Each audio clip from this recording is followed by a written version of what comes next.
Coming up, driving under a different kind of influence. We talked to a state representative about how Lansing is studying the influence of marijuana on people behind the wheel. Nick? Beat up and abandoned. I'm Nick Buckler, and coming up on Shelby this week, I'll tell you the renovation plans for vacant buildings just like this former big boy at 21 in Van Dyke. And the police were challenged, but they've got a few more pounds to go. We'll give you an update on the drug take-back challenge at Shelby PD. Stacy? We're walking for a cure right here in Shelby Township. I'll tell you all about it coming up right here on Shelby This Week. It's all to come on this edition of Shelby This Week.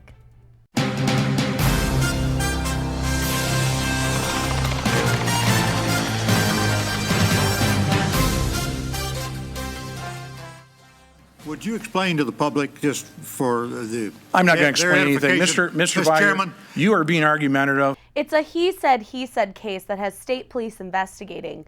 Richard Batchelder, a candidate for Shelby Township Supervisor, filed a complaint against the incumbent Rick Stathakis. Batchelder claims he was assaulted by Stathakis before an April board meeting. He says Stathakis went to shake his hand, but instead threatened him with a smear campaign and then sucker punched him in the collarbone. The supervisor has denied these allegations. And while the situation seemed to have died down, at the most recent board meeting, the pot was stirred again, where they met face to face to give their own remarks about what happened. Mr. Stathakis, even though he tried his best, certainly did not frighten me or intimidate me by his threats. If you would have called me the night of that incident, or even the next day, and apologized, I would not have gone forth and made a police report against this. And it could have been over. I would never have said another word about it. When he actually put his hand out and I shook it, I thought I was doing a good thing, and I walked in here. And I'm surprised that you want to carry this on, because you know it didn't happen. If somebody would have punched me, I would have been in front of this board right away complaining. I wouldn't even wait for the meeting to start. He didn't do that. So I would appreciate if you would quit smearing my name. And it's important to note we're kicking off our local campaign season. So while this situation is uncommon, political candidates will be in the news more often in the next few months. And not just nationally, but statewide and locally as well.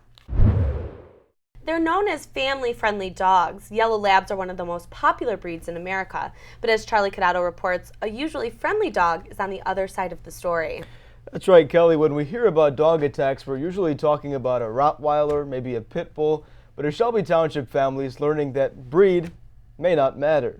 Bloodstains are all that remain on Pembridge Drive in Shelby Township 1 week after a yellow lab living in this home allegedly killed a long-haired dachshund right in front of the driveway. It is a tragedy. It's actually tragic for both. According to the police report, a 61-year-old woman living in the same subdivision was out walking her two long-haired dachshunds around 11 in the morning. Both dogs, Rocky and Sammy, were apparently leashed. But when they approached this home on Pembridge, police say a 5-year-old lab grabbed Rocky by his mouth and started to shake him, breaking his spine. Rocky died at the scene. It's a very sad situation. Pat Zink lives on Pembridge and says she heard about the attack from her neighbors. She says this home has an electric fence and the lab's a pretty good dog. They're always on their property. You know, they never wander, ever. The other dachshund, Sammy, was able to find his way home uninjured. The owner has since hired a lawyer and says she faced a minor injury. All I can say is that she was trying to extricate her dog from the dog that attacked her dog, and she did sustain an injury, I believe, on her hand. I tried speaking to the owners of the yellow lab to get their side of the story. They were home but did not open the door. According to the animal control outside, the yellow lab is still quarantined inside that home. Their lab could face action by animal control, and that's a question of what is best for the community. What should you do with this dog? And Kelly, that is the question. What should you do with this dog? The animal control chief says they're still investigating, and like I said in the report, the lab is currently quarantined in its own home. Further action all depends on this investigation. And Charlie, I understand that there was a bit of a scuffle outside of the home after the incident? That's right. You know, neighbors tell me they heard yelling and swearing after the attack. Apparently the victim's husband and son went back to the home, apparently to get some information, but some kind of scuffle occurred there. Lawyers are just calling it, quote, heightened emotions. Absolutely. Thank you so much, Charlie. Yeah. The legal limit for drinking and driving in Michigan is .08, but lawmakers want to now look at driving under the influence of drugs. The House voted 107-1 last month to create a commission to research medical marijuana and its impact on driving. The commission is to recommend a limit that would determine at what point the driver is impaired. State Representative Peter Lucido wants to set a standard and to answer the question, how high is too high before getting behind the wheel? The people that are on the road are subject to harm, and I want to alleviate that risk of harm, and how we do that is we go ahead and set a standard that everyone feels that it's fair, reasonable, and just, so those medical marijuana providers can keep providing what it is that the state has allowed. I'm saying I'm ensuring the protection of the people that are smoking this marijuana for medical purposes, as well as society that's out on the road with those individuals. Opponents of this say it's impossible to determine anything because marijuana affects some people differently than others. And right now the vote passed to do the research and was sent to the Senate Judiciary Committee, so no legislation or proposals have been made. The revival of wild woodies in Shelby Township has our Nick Buckler wondering what the future holds for other vacant and blighted buildings in the area. Nick? Shelby Township is a great place for small businesses to thrive. However, there are vacant buildings beginning to pop up around the township, which has led the planning department to start the Blight Initiative. We're not only trying to promote new development, but make room for new development by finding sites that have blighted characteristics or obsolete buildings that probably need to be either substantially improved or torn down. Some of the buildings that have been vacant for a longer period of time have suffered damage from weather and natural wear and tear, which makes it harder to renovate rather than demolish and start from scratch. The building that comes to mind for many is the former Big Boy at 21 in Vanda. They have a proposed 8,000 square foot retail center with a drive-through coming coming from 21 to Van Dyke. And so we're expecting 3 tenants, one of which will have a drive-through, and we're expecting a very exciting new building to be right in the heart of Shelby Township. Allegedly, the landowners have pulled demolition permits to build the 8,000 square foot center. That site will be moving from very bad to very good very quickly, and we're really excited about that. Violation stickers and bolt locks cover the store now, but soon that won't be the case. Nick Buckler, Shelby This Week. We have an update to a story we first brought you a couple weeks ago regarding the Shelby PD Drug Take-Back Challenge. The station collects unused and unfinished medications residents have stashed in their medicine cabinets. They collect about 50 pounds a month, but the owner of Da Francesco issued a challenge to double it. Right now, the department has collected 70 pounds of medications. They need another 30 pounds in the next 10 days to reach their goal. And if they do, Da Francesco's will donate $1,000 to the Student Drug Education Program. So head over to the Shelby PD with your unused prescriptions. Hundreds of residents came out in full force for the American Cancer Society's Relay for Life. It's a special occasion here in Shelby Township, and our own Stacy Sansaterra takes a look at why so many people come together for the event. Riverbends Park was the place to be for Shelby Township's Relay for Life. Well, it's the 10th anniversary of Relay for Life of Shelby Township, so we're out here fighting back against cancer, raising a lot of money, as much as we can to finish that fight. The American Cancer Society's Relay for Life event is a life-changing 24-hour experience to celebrate the lives of people who have battled cancer, remembered loved ones lost, and to fight back against the disease. And there were many stories to be told. 1973, I had uterine cancer, and 1997, I had colon cancer. And Nina, how old are you today? I will be 91 next month. Now, what is the secret to be 91 and surviving 2 bouts of cancer? Just hope and that I'm here, and I'm a survivor. It was also a day to share memories. I'm walking for my daughter, Anjanette. Tell me about Anjanette. Anjanette left us too soon. She was young, vibrant, amazing girl, and she developed liver cancer pretty bad. Wow. So that's why we're here. How do you feel being out here in memory of your sister today? I love it. It's my 20th birthday today. Oh, happy birthday. I'm walking for my sister. I love it. She was a good friend of us. She was always happy. Nothing ever brought her down, even though she always brought the the mood cancer up. thing, she always brought the mood up. She kept fighting. She was a survivor for us. She was a good person. We have a robot we built during competition, which we competed for. So the robot's walking with you? Yep, the robot's, it's even got a necklace for every mile it walks. We will put a little bead on it. And for one brave woman, it's about fighting the fight. I'm going through treatment as we speak. I'm pregnant too at the same time. So I found out the same day that I had breast cancer and I'm pregnant. It's emotional. It's not like I want to cry because like my situation. I just want to cry because I just think it's amazing. Community coming together for a cure, and the Shelby Township Relay is truly something to be proud of. We have such a great support from the community. Everyone's so supportive, comes out, whether they're a part of a team or they just come out and check it out. It's the community. For Shelby This Week, I'm Stacy Sansatera. Coming up on Shelby This Week, biker safety, how 1 week is creating awareness for those on motorcycles and for drivers on the road. And where everyone will know your name. If you've ever wanted to be like Norm and walk into a place like Cheers, we'll tell you about a local business that has the same feel, just more pizza. Stay tuned. The kitchen can be a dangerous place. Please stay in the kitchen when cooking on a stovetop. Please keep children at least 3 feet away from a hot stove. Never leave children alone in a room with a lit candle, as they could get burned or cause a fire. It's a good idea to check your smoke detectors often, once a month. These simple tips can go a long way in keeping your family safe.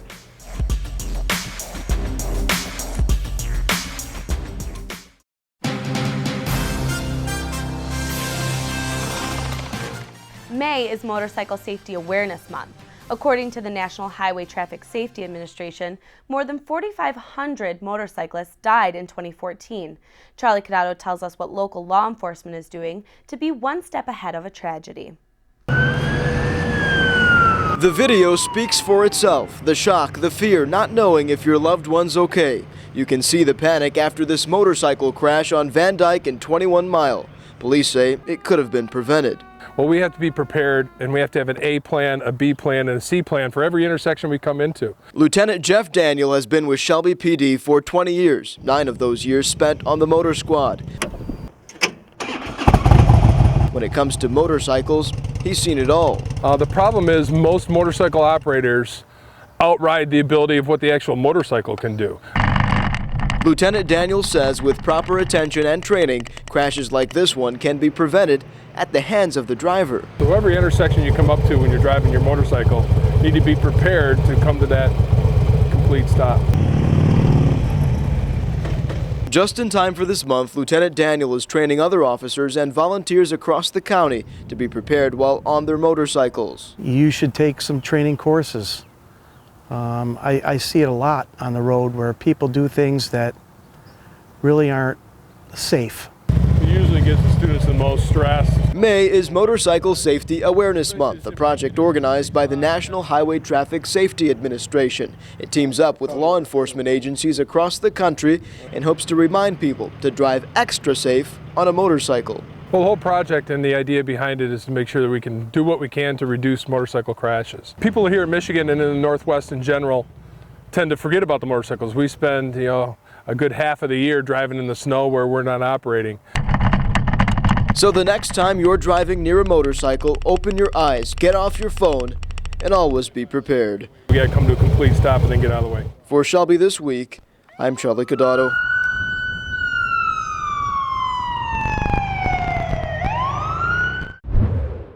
We've watched for months as the presidential candidates take the stage for debate after debate, and now the congressional debates are starting as well. The first of many was hosted by the Gratiot Avenue Chamber of Commerce. There are 5 Republican candidates vying for the 10th district seat that's being vacated by Candace Miller. As you know, Miller is running for Macomb County Public Works Commissioner. Those running for her U.S. House of Representatives seat are former State Senator Alan Sanborn, State Representative Tony Forlini, State Senator Phil Pavloff, businessman Paul Mitchell, and Air Force veteran David Vinash from Shelby Township. The only Democrat in this race is former state representative Frank Agaviti. Mitchell and Vanash were invited to the GOP debate but didn't attend. The debate consisted of questions from moderators and from the floor. Nothing beats a homemade meal, and at Lily's Pizzeria and Deli, you're not just getting good food, but you're getting to be one of the family. When you come in here, you'll definitely feel like you're at our house and not in a restaurant. Lily, a lifelong Shelby resident, opened up the business in February, and not because she's looking to create a chain, but just because she loves to cook and she's good at it. And when we had the chance to meet her, she had the ovens on and ready as people started coming in for the lunch rush. My mom loves to cook for people. I mean, we grew up like just tons of food, big dinners, always having people over the house, and she's just always been a really good cook. I've been in food business for 32 years. I had a few other restaurants before this. When the opportunity came along to open something small like this, I just jumped on it. I love people, I love to cook for people. My passion is food, my passion is cooking, and that's what I love to do. Lily makes her own sauce, dressings, and soups, and all of it is made with fresh ingredients. She'll accommodate you as well for dietary needs or if you're craving something. Greek, Mediterranean, she can make anything. But when asked what her favorite meal to make was, she really had a hard time choosing. My homemade spinach pie, my homemade soups, my homemade sauce. I make dough every day fresh. I love to make dough. Just maybe for some people think that's crazy, but that's what I love to do. And just in time for graduation party season and summer outings, Lily's has a wide variety of catering options. So whether you're walking in or dining out, you'll get to know the owner. If you don't know who she is, you'll find out real soon. She's just an amazing personality with a heart full of gold, and even the way she makes the food, like you literally taste the love in her food. Lily is located on Van Dyke, just south of 21 Mile, also has outdoor seating, just in time for this nice weather. For more information and a list of hours, just head to our Shelby TV Facebook page.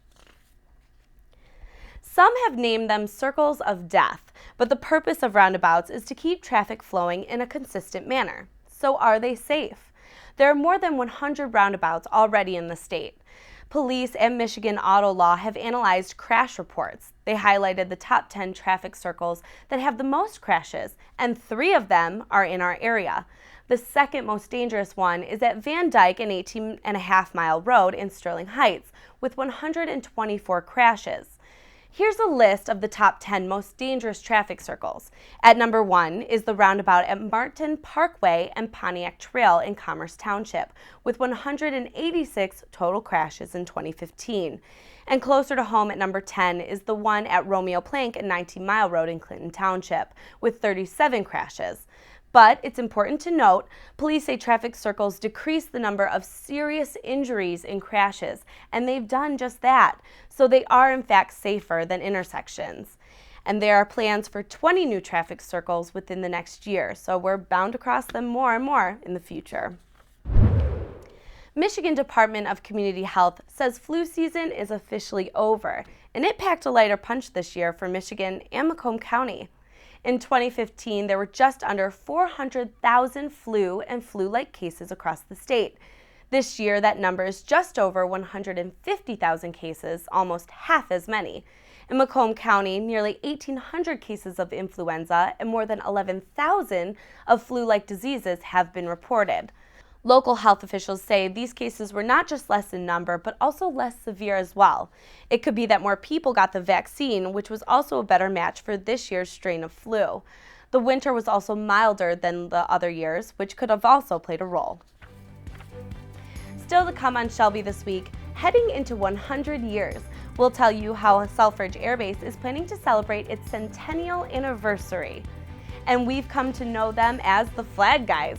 Find out how the township is honoring these 2 former residents for just going on vacation. Stay tuned.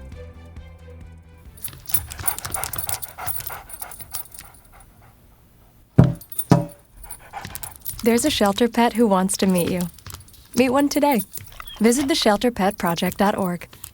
Adopt.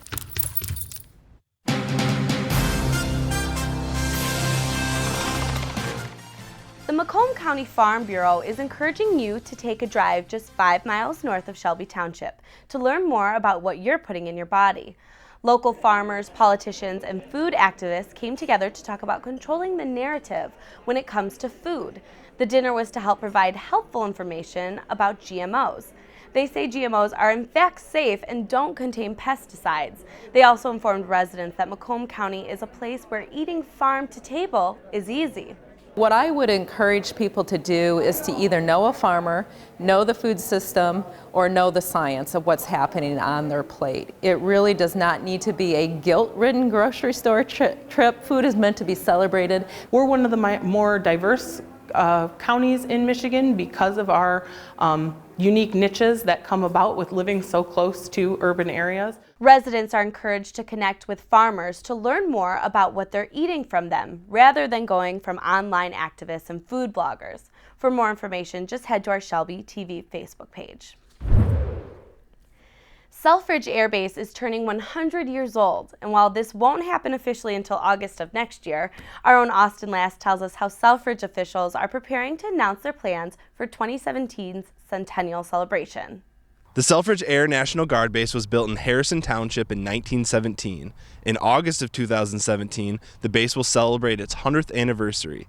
Today, the base will announce its plans on how they plan to celebrate. Now, Team Selfridge presents an event so big it has been 100 years in the making. Welcome to Selfridge Air National Guard Base. We're looking forward to next summer having a fantastic opportunity to showcase what we do out here at Selfridge. We're inviting everyone from Michigan, local area. Come on out and see. We're going to have an open house and an air show to showcase what we do, our partners we work with, and the Team Selfridge work that happens here. Airbase officials announced that they will hold an air show and an open house, which will be completely free to the public and will take place on the 19th and 20th of August 2017. You know, it'll be in the morning so that people can have time to come out and enjoy the static displays, but it'll pretty much be from sun up till sundown, if you will. Most of the aerial demonstrations happening in the early to mid-afternoon. It's unique, it's different, and certainly does not happen all the time. And compared to all the other air shows, it's going to be just like that, but bigger and better. Officials also announced that they plan to start their centennial celebrations as early as this November. We are going to have a few events starting, I believe in November is going to be the first few that we're going to do.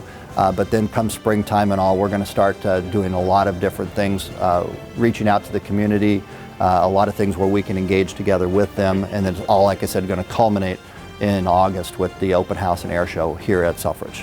A few features for boaters on Lake St. Clair have been added to make next year's air show unlike any other that has ever taken place at Selfridge. No, I mean, certainly the boaters could just pull up and see what's going on, but the idea now is it'll be organized. We'll have the communication tools set up so that one is we'll hopefully have the big screens and the sound set up on the shoreline. We'll see how many of the partners we can work with on each side to expand that out. But then, like I said, the app alone gives you the ability to be offset on the lake, see what's going on, and you'll be able to hear and then see it through video what exactly is happening as part of that air show. Not only will officials be inviting the general public from all over the state of Michigan, they will also be inviting some very prestigious figures. Well, we're going to be putting out invitations across, at least from our enterprise. We'll be inviting, like people from back east, the Chief of the National Guard Bureau, the Chief of Staff of the Air Force. We're going to invite those types of principals to come out and help celebrate with us. This is a great opportunity to put boots on the ground, to have people put eyes on what happens out here and experience Selfridge, because it tells its own story.